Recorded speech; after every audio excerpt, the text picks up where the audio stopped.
Next we're going to hear from Robb, who's talking about treasure hunting in the 21st century. Aaron's an ex-archaeologist, now working with WebAssist as a social media consultant. He's an explorer by nature, having traveled to many countries, bringing a metal detector with him. He's gone where very few people have been and where most people shouldn't be in the quest to find that next great treasure. Robb.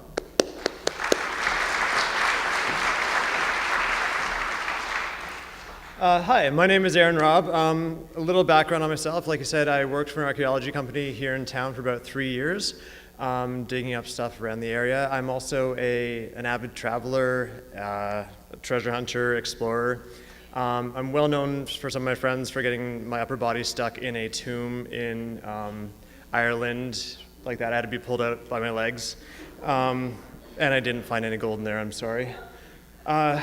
So I'm talking about the technology with treasure hunting and in the 21st century. So the current technology, what we have on the left there a metal detector. The bottom here in the yellow is a ground penetrating radar, kind of shows what's in the ground. Then of course the standalone metal detector, it's kind of more discreet, I don't want one.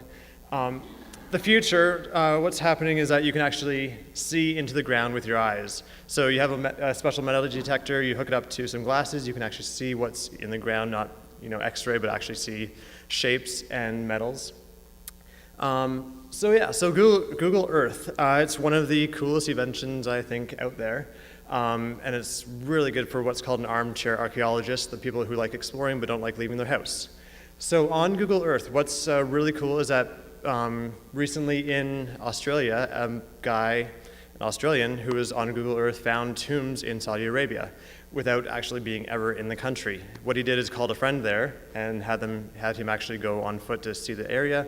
They found about 2,000 tombs. There's also people that have found shipwrecks without actually being in the ocean. There's lawsuits about people trying to claim shipwrecks without actually being there. It's all done on Google Earth. Now, Google Earth has something called KML technology. What it does, it lets you map over an area of the Earth with symbols or geographic placements, basically. This is pyramids in South or Central America. What makes it cool, I don't know how well you can see that, but basically you can actually see the pyramids from Google Earth and they're marked there. It makes traveling easier, makes finding things a lot easier because you can actually map it out before you get there. So talking about technology, smartphones can now be metal detectors. iPhones can, using the GPS in it, using the magnetic north in it, basically, they can be a metal detector. You can also use smartphones hooked up to regular metal detectors to record and visually see what's in the earth. It works with many different smartphones and many different metal detectors now. Getting to the next slide, okay. With GPS and with smartphones, there's something called geocaching, which lets people place something in the area, record its GPS coordinates, and then go on the internet and basically put those coordinates there, and then people will come and find it, and yes, there is an app for that. What you do is like I said, you put something out there. It's normally like a little trinket in the middle of the woods, collect the GPS coordinates, and people can go find it after. And it's grown extremely large. It's worldwide. There are many websites, and I've actually done it myself here in London. There's many locations in London where you can actually find little trinkets, find little boxes, Tupperware boxes, that kind of thing. Using GPS and smartphones, Crisis, which is a nonprofit in the UK, had Mission Oxford, which using an app and a website called Scavenger.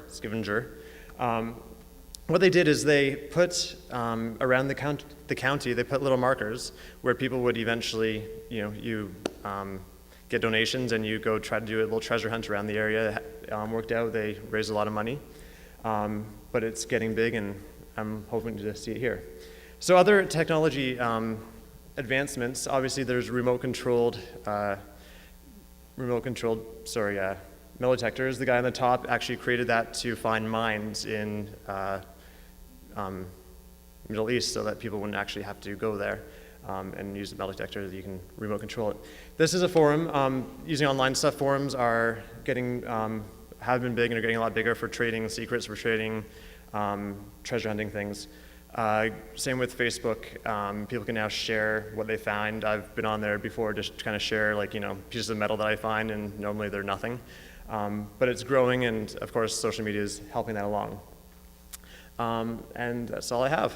So thank you, and I definitely think that the future of technology is going to help us find the past and hopefully find more treasure on the way. Thanks.